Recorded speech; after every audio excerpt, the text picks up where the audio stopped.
నోట్ల రద్దు ఆయన మీద ఎలాంటి ప్రభావం చూపిస్తుందో ఆయనతో ఫోన్ లైన్లో మాట్లాడే ప్రయత్నం చేద్దాం. నారాయణమూర్తి గారు నమస్కారం అండి. అయ్యా నమస్కారం అండి. ప్రధాని నిర్ణయంపై మీ స్పందన ఏంటి? ఆయన నల్లధనం మీద తీసుకున్న నల్లధనం లేకుండా చేయాలని ఆ ఆలోచన చాలా గొప్పదే, కానీ ఆచరణ మాత్రం అసలు బాగోలేదు. ఆయన తీసుకున్న డిసిషన్ భారతదేశపు సామాన్యుల మీద, పేద ప్రజల మీద, సమస్త రంగాల మీద దాడి అందు నాకు అది. ఆయన 500, 1000 రూపాయలు నోటు రద్దు చేసి మళ్ళీ 2000 రూపాయలు ఎందుకు పెట్టాలి? మళ్ళా ఆ డిసిషన్ ముందే 100 రూపాయల నోటు మొత్తం మార్కెట్లో కూడా జనానికి అప్పచెప్పాలి. మొత్తం నల్ల కుబేర్లు మొత్తం వాళ్ళు హ్యాపీగా ఉంటున్నారు కదండి. జనధన్ మీద పంపించేస్తున్నారు, బ్యాంకుల్లో పంపించేస్తున్నారు, బ్యాంకుల్లో మొత్తం మాఫీ అయిపోతుంది. జనం మొత్తం లైన్లో నిలబడుతున్నారు. ఎంతమంది చనిపోయి చూసారా మీరు?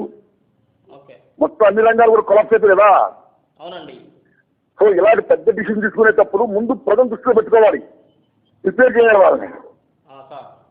మీరు ఈత నేర్పానికి వెళ్ళినప్పుడు ముందు ఈత నేర్పాలి.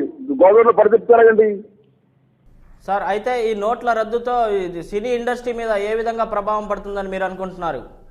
వాళ్ళు పడుతుంది కదండి. ఆల్రెడీ బాగున్న సినిమాలు కూడా సరే జనం లేరు. షూటింగ్లు పొందే పక్కన ఇక్కడ 24 కార్స్ అనేక మంది శ్రామికులకి అసలు ఏమి పొట్టాట్లేదు. మరున్న పైసలు లేవు, పని లేదు. అన్ని రంగాలు ఎలా కొలాప్స్ అవుతున్నాయి, సినిమా రంగంలో ఎలా కొలాప్స్ అయిపోయింది. సో నేనేమి దేశభక్తులు దేశద్రోహులు కావు. వాళ్ళు తీసుకున్న డిసిషన్ గొప్పదే, కానీ implementation is not good. Prepare the people. ఎలా నల్లధనం ముందు స్విస్ బ్యాంక్ లో ఉన్న సొమ్మును మొత్తం తీసుకురమ్మారండి. 500, 1000 రూపాయలు నోట్లు చేసినప్పుడు ముందు 2000 కూడా ముద్రించకుండా ప్రజలకు తెలవమని ఉండేట్టుగా వాళ్ళకి జీవనం ఏమైతే ఉందో అది స్తంభించకుండా ఉంటే ఎకనామికల్ స్తంభం కాకూడదు కదా. ఎకనామికల్ ఎమర్జెన్సీలో ఉంది కదా.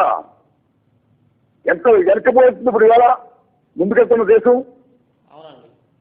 కాబట్టి మొత్తం ఈ 3 లక్షల కోట్ల నల్లధనం మొత్తం ఏదో ముందు ప్రజలకు పంచండి, రాష్ట్రాలకు పంచండి. Okay sir. అయ్యా నమస్కారం అండి.